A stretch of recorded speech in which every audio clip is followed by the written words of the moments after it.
Oh boy. Hello, That, ladies and gentlemen, and welcome to episode 14 of Series 1 of Rapunzel's Tangled the Series Adventure. Max's Enemy. In my opinion, the absolute worst of the show that I've seen thus far. you know the weird thing?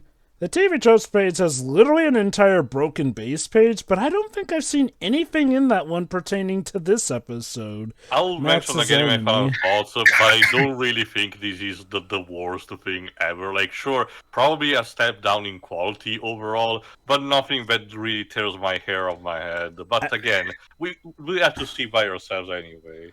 Again, I recall really disliking this episode when it first came about, but maybe the opposite of what happened with the Uncle Monty episode is going to occur with this. Whereas with that episode, I grew to really dislike it when I realized the problems with it. Maybe this one will have gotten better with age. But for now, let's have a look ourselves, shall we? Alright, start before the main title sequence in 3, 2, 1, go. So to you, I'm guessing is there like a different episode that you think is kind of more so the iffy one? For me, no. Like I told at the beginning, I really don't consider these any particular episodes outright bad to me. Ah, okay. Yeah. I swear, all 3 seasons, there's nothing that I generally consider, outright awful or, sure, maybe the quality difference from time to time, but honestly, I had such a, medium pleasant experience overall. That's fair, honestly. I could easily see somebody having that take with the show as well. Like,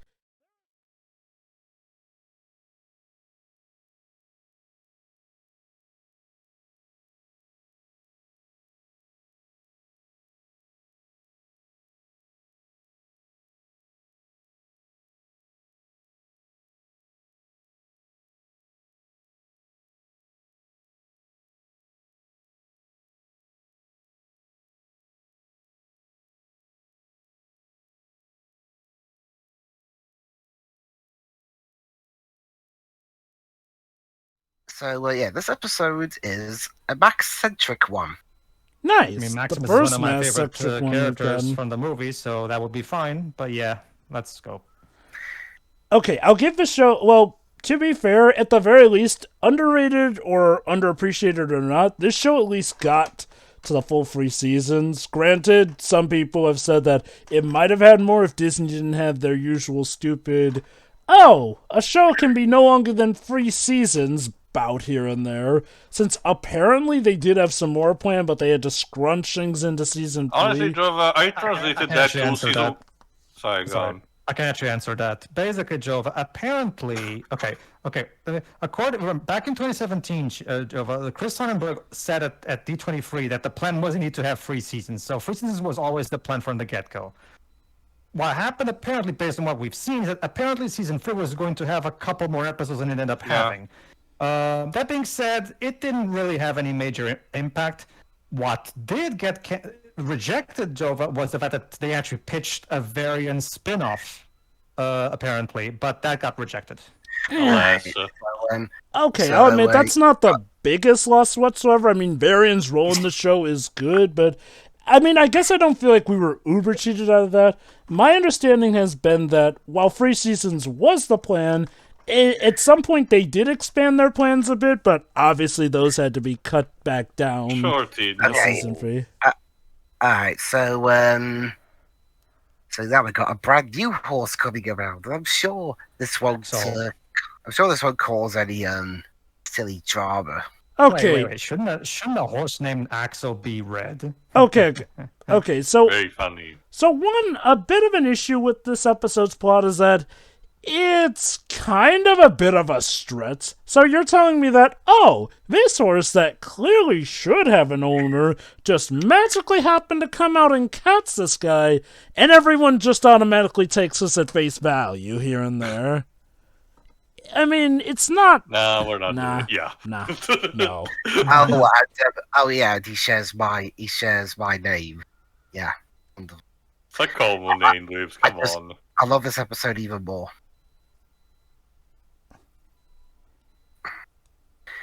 It's like when that bit in the Earwig and the Witch Yeah, chat need thing to about pay.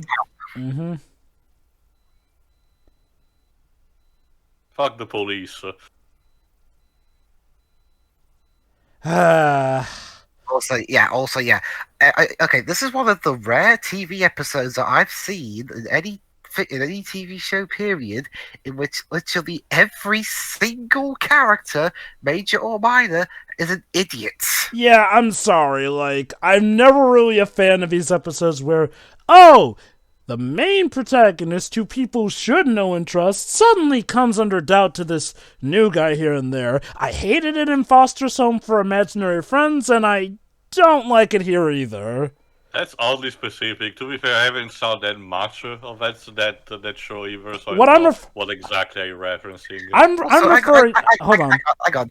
That old lady saw that one tiny flower in his mouth, but she didn't see the giant pile of them in the other horse. Remember, Anyhow, it's the same one when we mistook Attila for someone else. Anyway, what I'm referring to, Tio, is the Bendy episode. Basically, long story short, troublemaker character comes around, all the main characters get blamed for his antics, and he never gets punished for it. It's an episode that even the creator admitted he hated as well. Yeah, Max is very relatable to be fair, with old lady Crowley, that actually does check out because she's always kooky and crazy and constantly getting things mistaken. So with her, it actually does make sense. Nothing with the other characters, but with her, that would work fine if it was just with Crowley, but unfortunately it's not.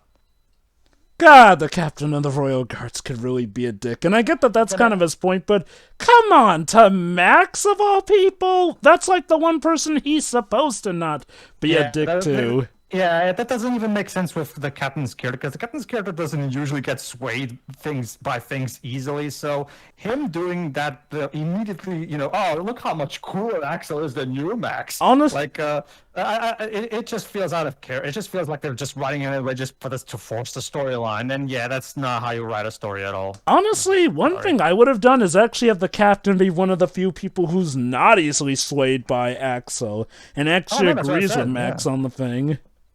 If there's one thing they've established with the captain, that the captain is very, stuck in his ways and doesn't get swayed by small and pretty talk. Again, that's why he still suspects Eugene to this day. Wait. Why are you talking about it now? You haven't seen her do the test yet. Look at this. It makes sense with Stanley and Pete, because Stanley and Pete are supposed to be the dumb ones, So if it was them, that would make sense, because they're supposed to be, small-minded. But it's literally everybody. Yeah. Okay. It may not annoy me as much as the Uncle Monty debut episode, but yeah, I'm definitely remembering why I disliked this episode.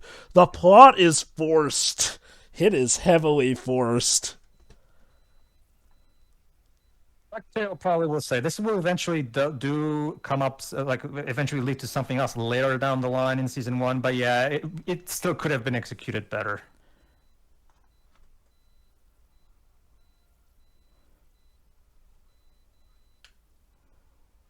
And a shame that this is the first Max-centric episode, too.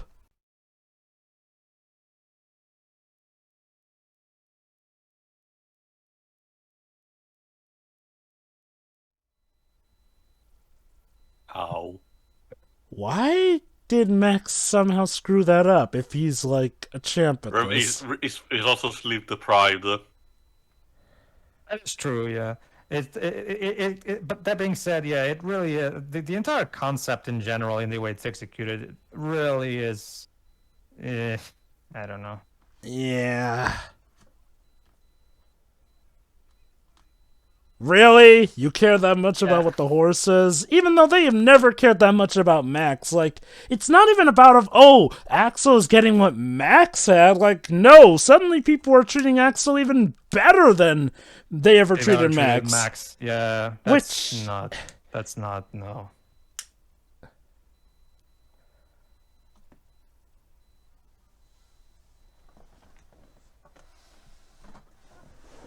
Of course. Yeah, the captain wouldn't really allow this to happen because this is wasting precious time on the guards and injuring Corona. Yeah, I'm gonna say, I thought we were supposed to be guarding the kingdom, not engaging in silly horse races. Yeah, there's literally nothing to gain from a race like this. The the captain is literally just wasting the guard's time, but with this, yeah, this is not something the captain would do. No. Yeah, I have to say, I thought the captain was supposed to be like impeccable. And again, look, It's not so much as it's more so that he's very strict about his duty. With codes of conduct, I mean. Yeah. I think the word you're looking for, Dribs, is strict. Yeah. Wait.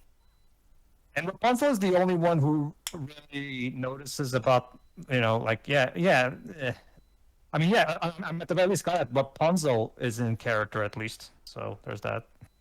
and even still, it was something as blatantly obvious as, "Hey, Max, why are you in the mud?"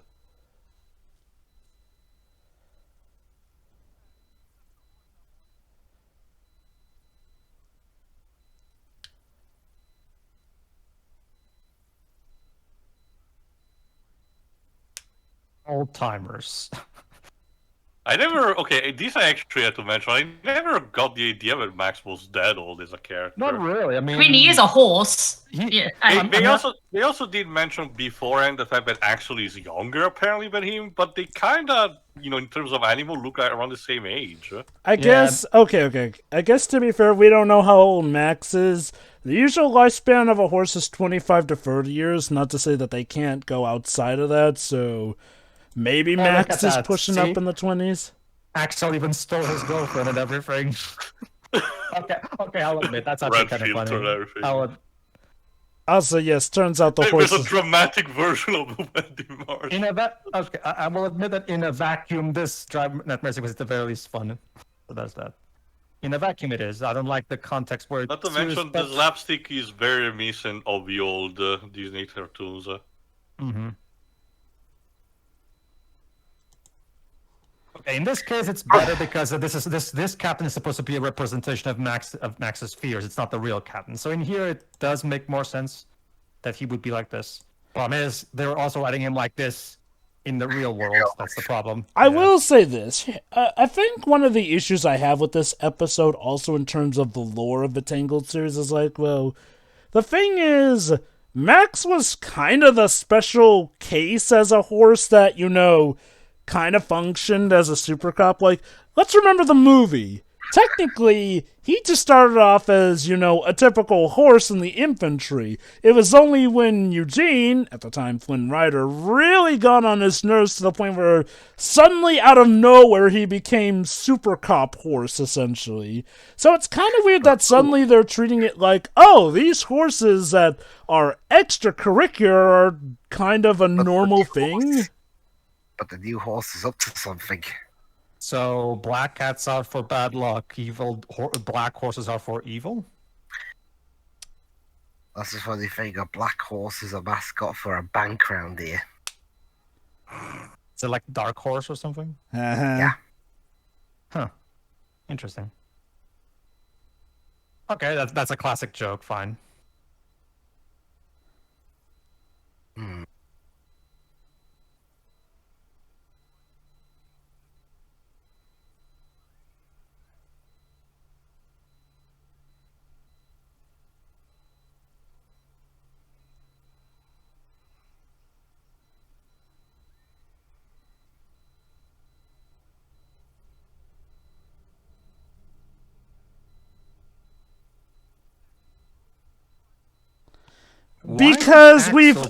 Because we've always had the horses do that. Yeah, okay, this is my problem with this episode. It's treating like, oh no, horses that did all this work were totally the norm.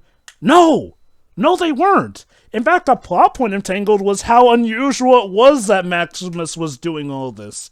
Yet suddenly, it's apparently normal form for a horse to do that. Like, no. Yeah, it doesn't, especially because, okay, if it's common in Corona for horses to do this kind of task, how come we don't see this being done more often throughout the show?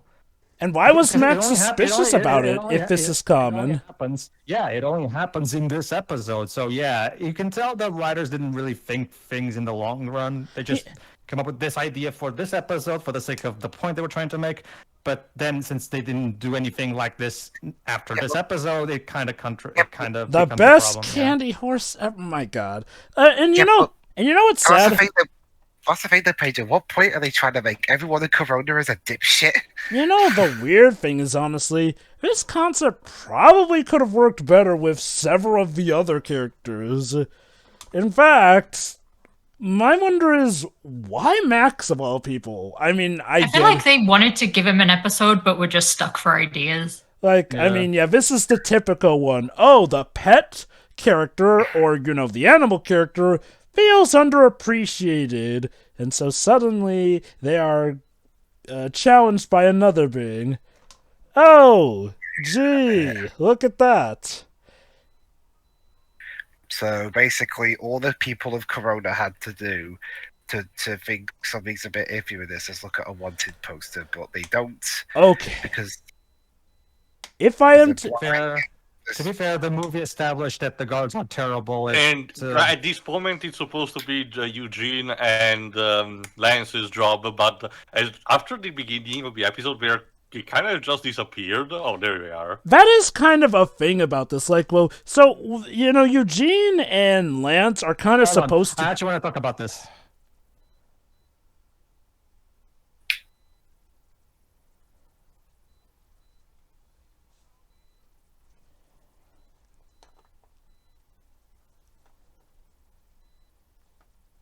Details.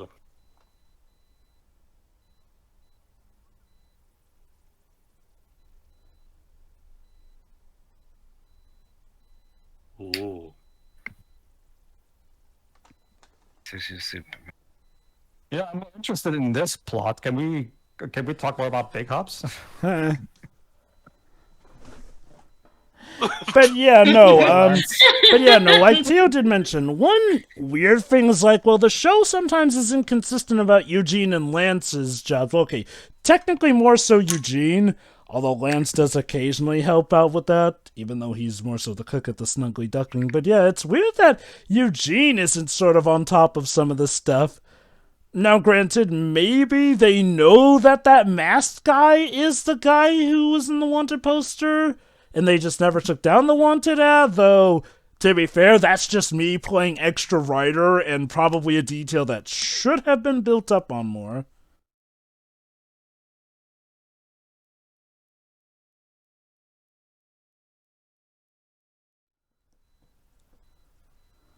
Oh no.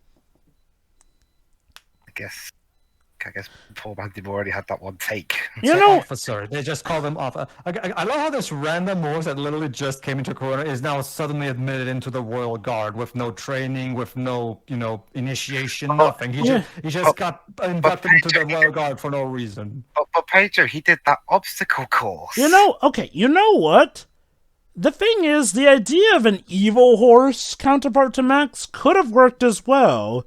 And hey, it's Lady Kane. Hello there. Yeah, Remember, the other people worked for her. Yeah. I'll talk more about her later, but yeah, no, the concept of a villain horse could have worked. Here's the thing, though. It is way too rushed in this episode because immediately everyone loves Axel this much. You know what would have been more interesting? Imagine if Axel had actually been established as a character, one that we grow to trust over the course of time, and then eventually in an episode it's revealed that he's actually a bad guy as part of a long-seated plan, essentially. Yeah. Could have been a much bigger shock as well.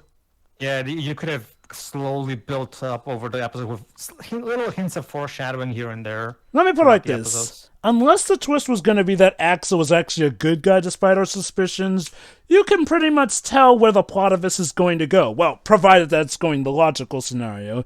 Because otherwise, then you go down the Bendy episode route from Foster's Home for Imaginary Friends, and given how that is one of the most infamous TV episodes of any series, yeah, I doubt they were going to do that. No, but yeah, Lady Kane is back in this episode. So my issue is that, yes, this seemed to suggest that she could become a big recurring antagonist, if not a big season finale antagonist. Sadly, not so. She shows up for this episode, 2 episodes in Season 2, and a weird appearance in Season 3, if I recall, but... Season 3 is an episode dedicated to essentially round up again all the minor villains that appeared in Season 1. Yeah, but if I recall correctly, the one that the episode that she actually appears in is a bit of a weird appearance, but we'll talk more about that later. It's kind of a shame, though. Like, Lady Kane has a lot of potential to be a big antagonist. She is technically a bad guy, yes, but she has something of a sympathetic backstory, what with her father being the victim of the king absolutely cracking down on crime Like you so said much. for the pilot, Jova, it's a good for a starter villain, but otherwise she doesn't really have any particularly special going on. I guess my main frustration is like, well, she kind of... She has good tattoos, I will say, but... I guess my main frustration is that she kind of just becomes a card-carrying villain despite having supposedly some depths here and there. But alas.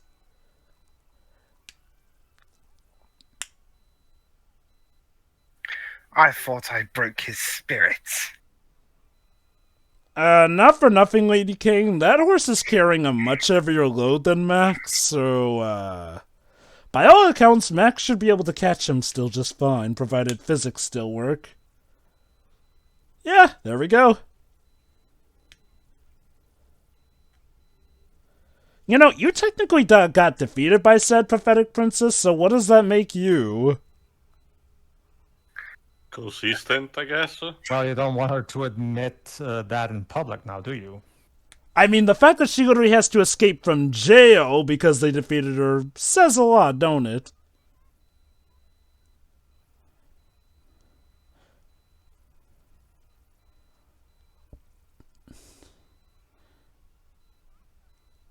Well, gee, he's literally being... Oh, yeah, that. Bye.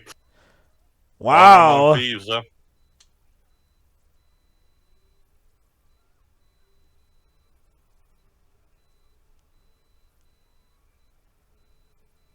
Boop. Oh. Oh.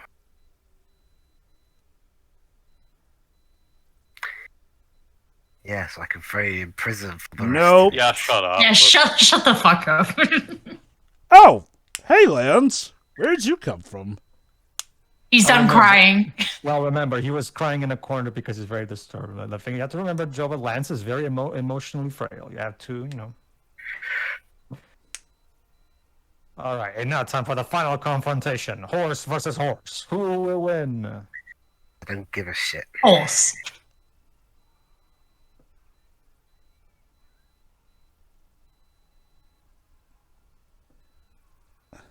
Sure. Why not? That happened. And now you're the one in the mud. No, mud, my one weakness.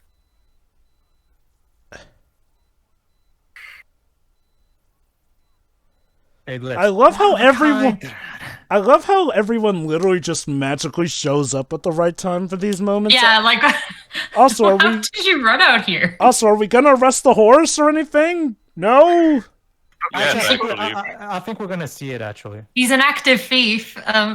If not, Jova, a later episode did confirm that he was got arrested. Yeah. Nope. Oh, the no, we episode don't just see ends it. there. Okay. Oh, it's like Cool. the episode was just as wanted to end itself as quickly as possible. Oof. Yeah. See you guys. The episode doesn't even end; it just stops. Yeah. No. Yeah. No. That was not a good episode. I love how twice throughout this commentary, Jova inadvertently ended up giving this episode too much credit. Well, again, I'm trying to possibly see things from the bright side, but nope, not with this episode. Like, I get it. They're trying to give Max his own episode, and, what better way to give him his own arch nemesis as well? The problem is just that it is way too rushed given the show's run time length here and there. And even still, some of the promising stuff. Oh, it brings back the bad guy from the premiere pilot movie. And she gets rather easily defeated. Oof. And okay, what do we have aside from that? Everyone except for Rapunzel being just assholes to Max despite all his years of service. Oh, you know what's ironic, actually? One of the few people who's not an asshole to Max in this episode? Eugene Fitzherbert, Max's old nemesis. And like I said, if you really wanted to do something like this, at the very least, one cool subversion would have been having the captain be the one who's actually kind of onto something weird going on with the sex source, and him giving Max the benefit of a doubt. But no, the captain believes Axel to the point where he willingly lets Axel steal the gold under the guise of, oh, Axel's just doing his job. Yeah, because we totally see horses in this universe do that. Like, oh boy. Yeah. See, it wouldn't be a problem if we saw this happening more often in the background or something. But no, this is the one and only time that they try to establish the idea that, oh, what don't we see? We get the horse to load up the money carts, even though we never see that happening anywhere else aside from this episode. So yeah, it's an idea that was thought up specifically for this episode to force the storyline, and then the writers just forgot all about it. Now, so that is careless writing. Now, I will give this episode this. I will still put it over Uncle Monty because at the very least, the antagonizing factor does have to face karma for it and, gets punished properly for it. Whereas with Uncle Monty, nah, let's just run with that. All you people are terrible. Like, at the very least, people did see the error of their ways in this episode, so kudos there, I guess, but it's such a small favor, and it is not worth slogging through this episode. The thing is, I think you might still need to see this episode to get certain later things that go not on. Completely. I can tell you this. These episodes serves on the bigger scheme of things to give Max a more solid sense of of self-esteem, which will come to play in towards the latter part of the final sets of episodes, where a scene where he needs to find the confidence in himself to actually perform a particular task. So, Even then, I wouldn't consider this episode essential. It helps to have that context, but I wouldn't say it's absolutely required. But my biggest problem with the episode is just how stupid virtually everybody is. yeah, no, like, it is very much an idiot ball plot. So for me, the one that really concerns me the most is the captain himself. The captain is horribly out of character in this episode.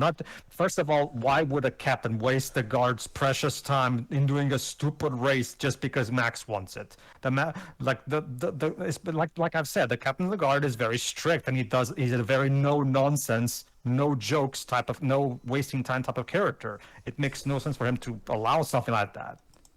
Nah. Go ahead, too. I'm guessing you want to give some kind of... Not really. Like, again, you have a point in saying that if some of these elements had been foreshadowed before, the episode would have been more organic. But honestly, considering the plot structure, I don't really have much of a problem with it.